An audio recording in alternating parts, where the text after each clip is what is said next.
Hey ORION Starseeds, welcome to Starseed Energetics. My name is Bora and I'm going to be reading your May energy. Shout out to STEFFEN KIRCHHOFF from Aluna Ritual Music for the high frequency background sounds. I'm going to link his SoundCloud below if you like the music that's playing. Let's get into your reading.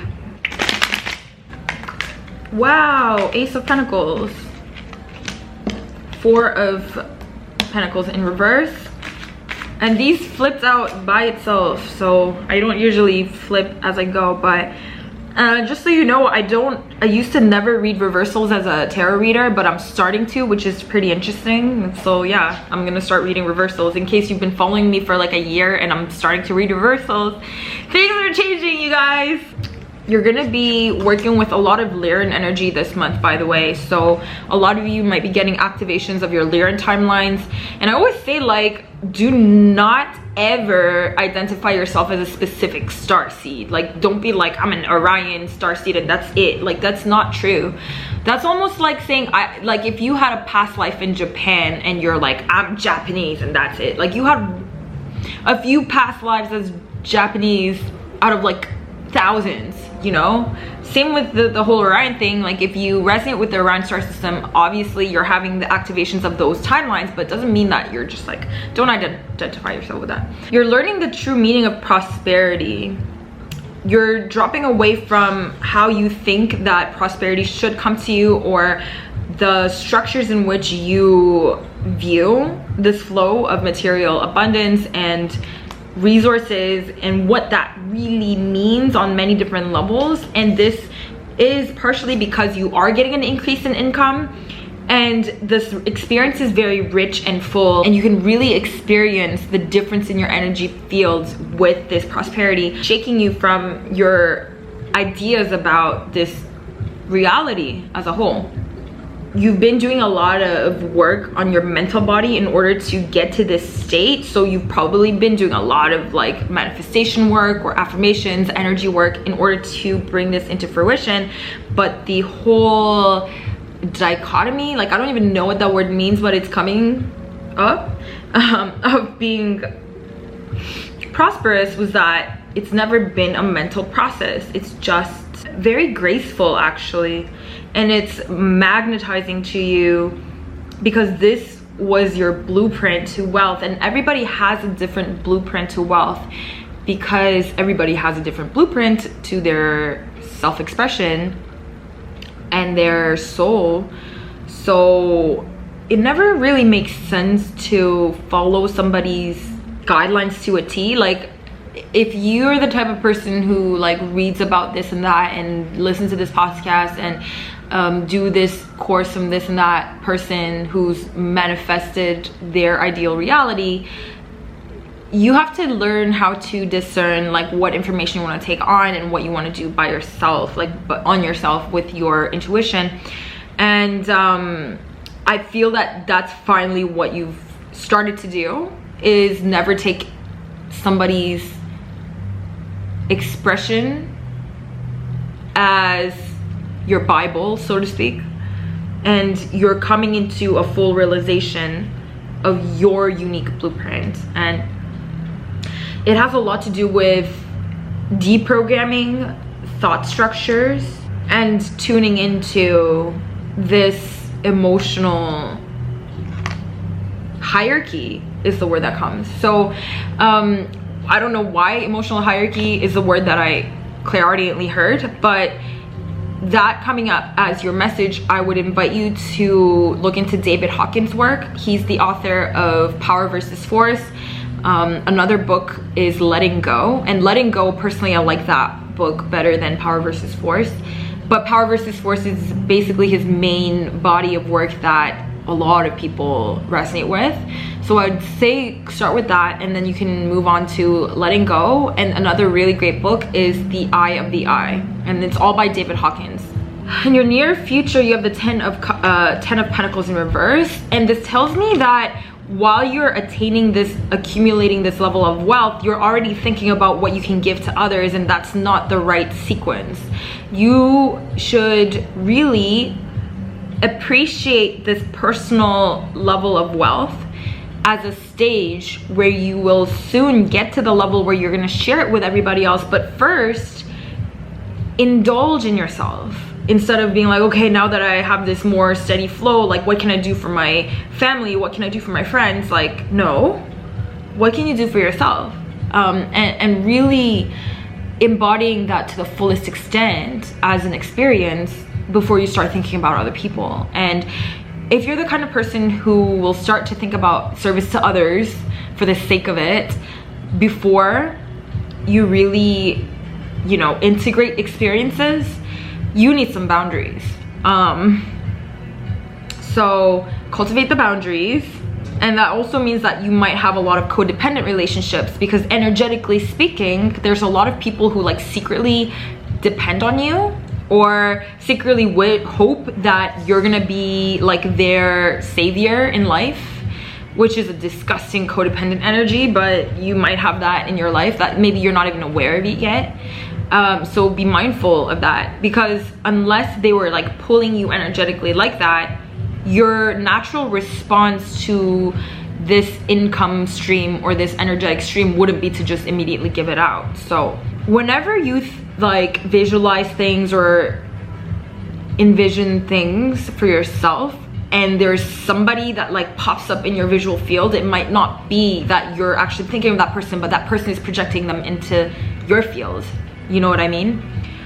So be mindful of that. And until you cut those clearly out, like these cords of other people's expectations and other people's like, you know, leeching of your energy and leeching of your life force, you're not gonna become the person that's gonna channel all this stuff to be able to share. Because first you need to fill your cup. Don't be a leaky bucket, you know. Don't be a leaky bucket in terms of like you have these energetic cords and these energetic vampires, and so whatever you magnetize gets automatically leaked aside. So be mindful of that energy, but don't lose your golden heart of wanting to serve others. That's not the issue. So I remember I was watching a podcast with Logan Paul and Jay Shetty, which I love them both, and they're from complete different worlds. So it was so interesting to see. But anyway, Jay Shetty says it's not addictions that are problematic. Addictions are great, but it depends what you're addicted to. So you have to discern what you're addicted to. So that's the kind of energy that I'm getting. It's like, don't scold yourself for having all these energetic leeches in your field, because when you start to cut them out, you'll start to like really get a different perspective of energy, and you might start to freak out as to, my God, I can't believe all these people were in my life that were trying to take advantage of me. And most likely those people don't even know that they were trying to take advantage of you, because they're less conscious, and it's a subliminal programming that has them in that field. So they're not even aware that they're leeching off of your energy. So when you come into that, don't get nasty with yourself for having a generous heart or generous energy. That's not the issue. The thing you should be mindful of is who you share that with, like having that discernment, you know.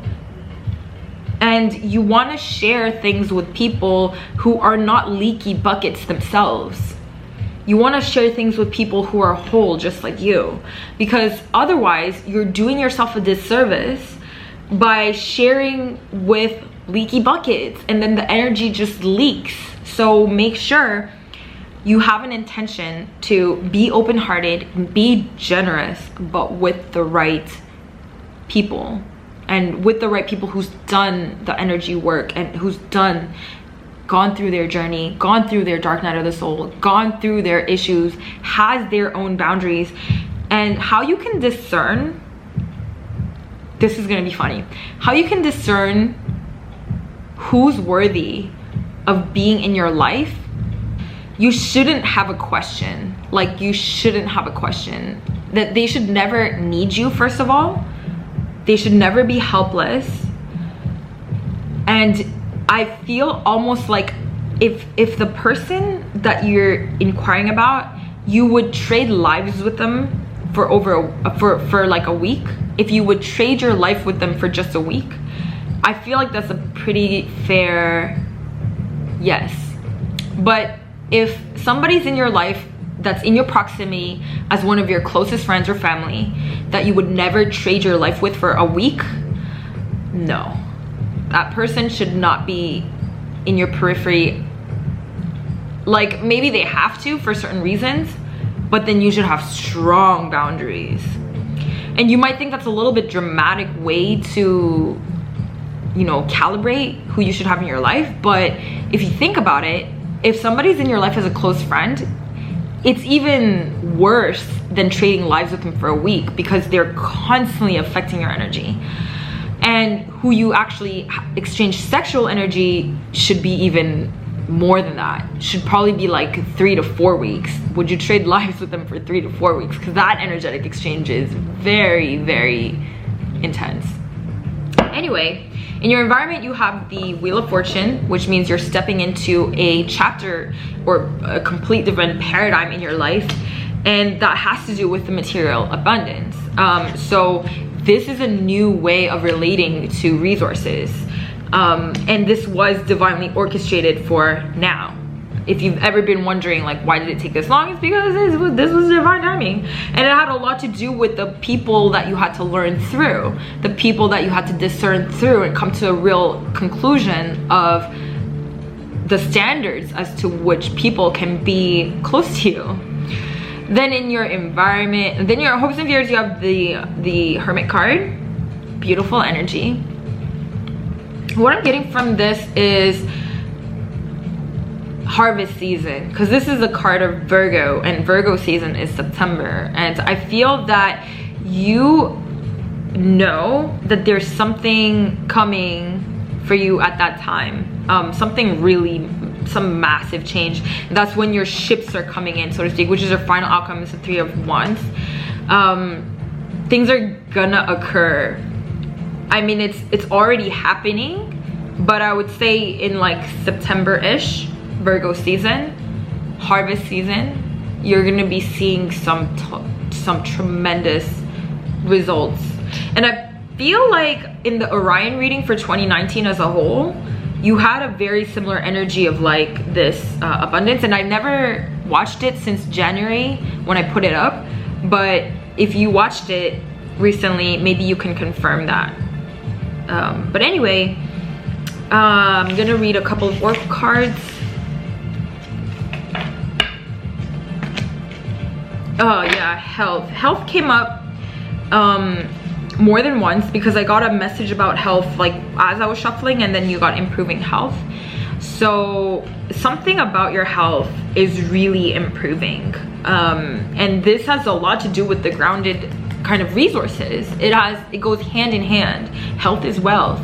So you're gonna get a lot healthier, and you're gonna get a lot wealthier. Big happy changes, big strides. The situation is improving, but for now I feel that you have to make some little compromises. You got this scales more than once as well, so temporarily you might feel like you're sacrificing some things or cutting away things that, you know, you're comfortable with, but that's okay, because these changes that are occurring is massive. It's worth it. And for now you can rely, or you can intend to receive help from others. There's a saying by these higher dimensional forces that the moment you ask for divine intervention, it's there. So I want you to remember that this month or the next 4 weeks. So thank you so much for tuning in. If you want to work with me one-on-one, just remember that I don't work with linear time. So if you're okay with divine timing, and if you're happy with uncertainty and timing, you can go ahead and check the link below to work with me personally. Thank you so much for your resonance and your presence. I love you, and I will see you next month.